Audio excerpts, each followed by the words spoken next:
Mohbad. We all are familiar with this case already.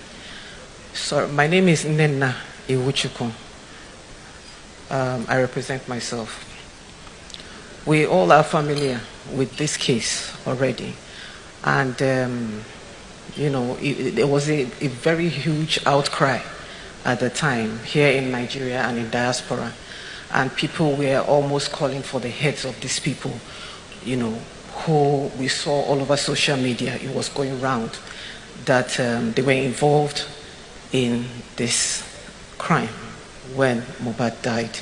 So eventually we were told, because we don't know anything, we only go by what we're being told. Eventually they were brought back from wherever they were perching outside the country, and eventually the investigation started.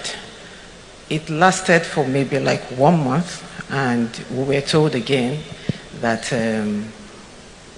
they were on bail. They were not found guilty of anything. I would like to, if I'm allowed to, go back and rephrase the words of Mohbad. If anything happens to me, hold so people responsible. I don't want to call names. I'm not afraid to call names, but I don't want to call them because it's like stating the obvious. We already know what happened. No, everybody here is familiar with the case.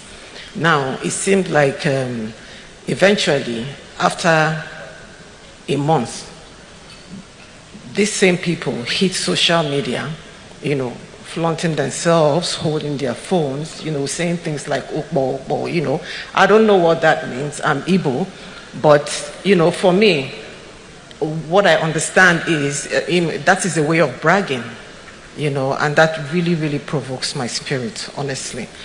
My Excellency, I want to remind you, about 3 years ago, I was on this same platform talking about how concerned I was about Sylvester Romoni's case. And that really hit me hard. That incident really, really hit me hard. Because I remember after you left the building, I met you downstairs and you said to me, we are on this case. Don't worry, we're going to see to the end of it.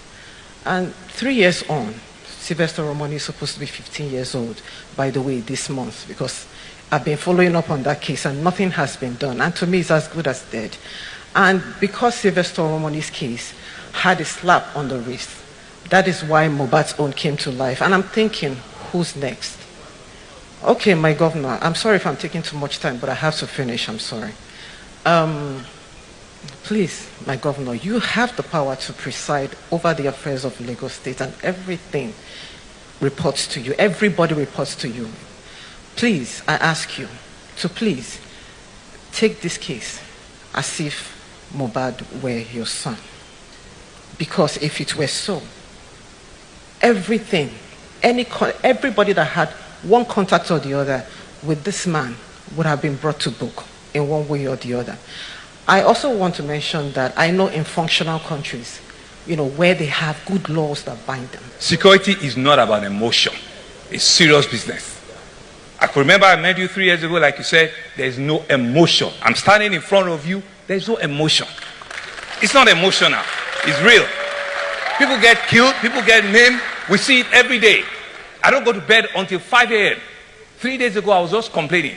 When we had the crash of a vehicle, of a lorry, that crashed into the other. Nobody needs to video me, please. We're not joking here.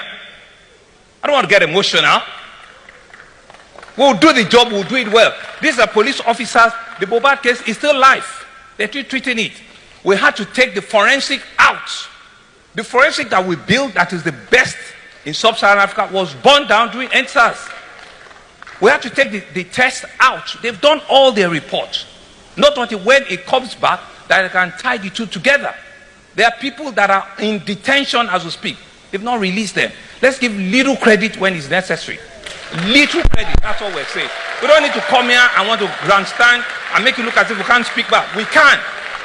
We are also human beings. Man, we're also human beings. We get to do this job with everything that we have. Okay? Thank you very much. Thank you very much.